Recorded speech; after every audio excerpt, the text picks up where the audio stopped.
The PlayStation 5 is a console that's just bustling with secret features that very few people know of. Whether that be the ability to change the entire console design or play games when you're on the go, you'll undoubtedly be glad to know because it'll make using the PS5 1000X cooler. Let's take a look. At number 10, we have the ability to remove the panels. You may or may not have heard about this in recent, but the awkward and arguably beautiful design of the PS5 can actually be changed altogether if it's not to your taste. That means you can change the panel color and design as well as getting custom designs, which I think is super cool.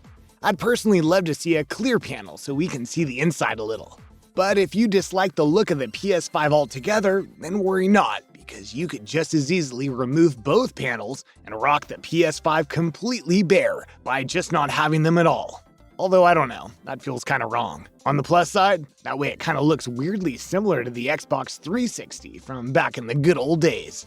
Number 9, the PS5 actually lets you play on any of your mobile devices. So yeah, this is huge because for the first time in console history, you don't need a TV or monitor because you can stream games directly to your phone or any mobile device whatsoever via the new Remote Play app. Oh, and when I say it's the first time, that's not including the Remote Play that the PS4 had because we can all agree that was a massive failure.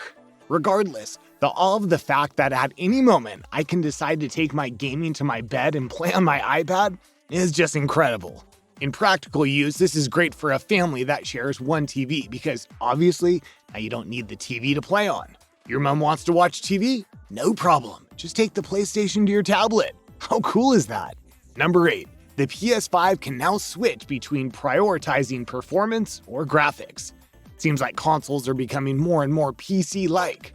With the new generation of PlayStation, you can open up the app settings and select game presets, which amongst many other options, let you decide whether you'd prefer faster gameplay or crisper graphics.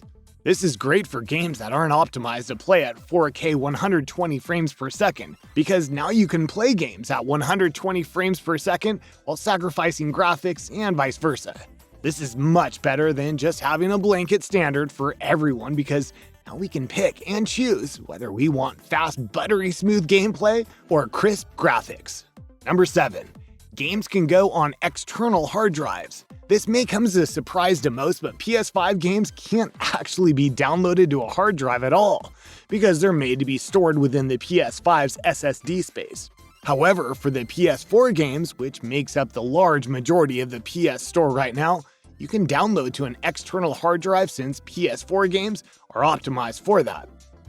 I would call this pretty essential because the PS5 only actually has around 700 gigabytes of space left after the operating system takes up over 100 of it. You can also make it so that PS4 games automatically download to the HDD in the settings. So if you want to have more than 5 games on at one time, I would advise this heavily. Number 6, 3D audio.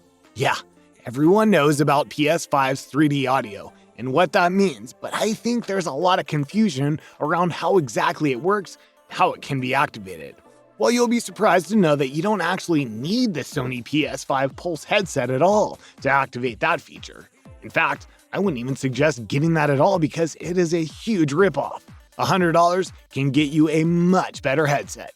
Anyway, more to the point. 3D audio is activated with literally any headset you use with the PlayStation 5 because it's a feature built into the PlayStation and not the individual headset.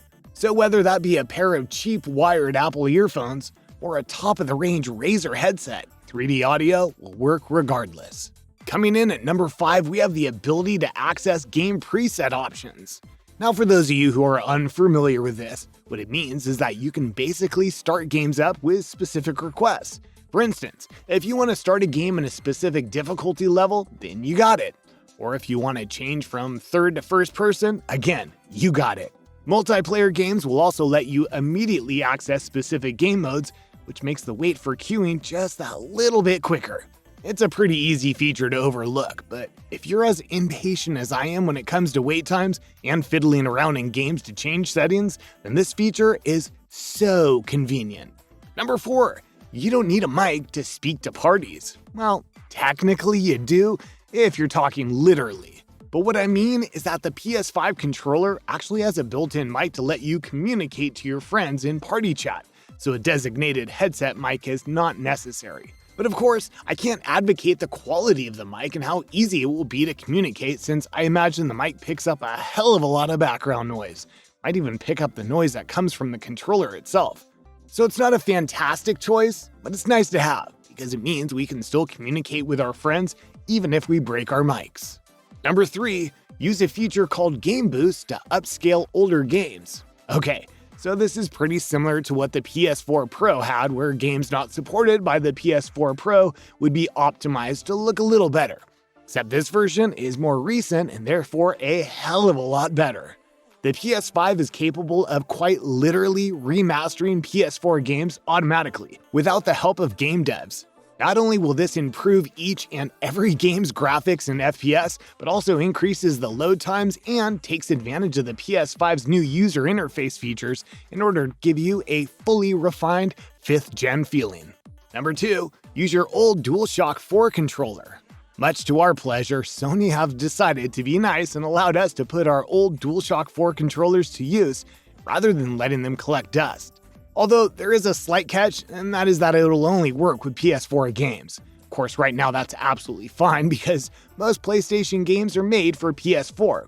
But as time goes on, more and more PS5 games will take over and fade out the relevance of the DualShock 4, which I can only assume is Sony's intention. Number 1. You can prevent yourself from seeing those pesky game spoilers. Certain parts of the PlayStation 5's user interface is absolutely littered with game spoilers. All you need to do is go to the PS Store or certain parts of the home screen, and they're just there waiting to ruin your day. Perhaps Sony knew it was a bad idea to make that part of the UI when they designed it, because they also added an option to remove them from the system UI.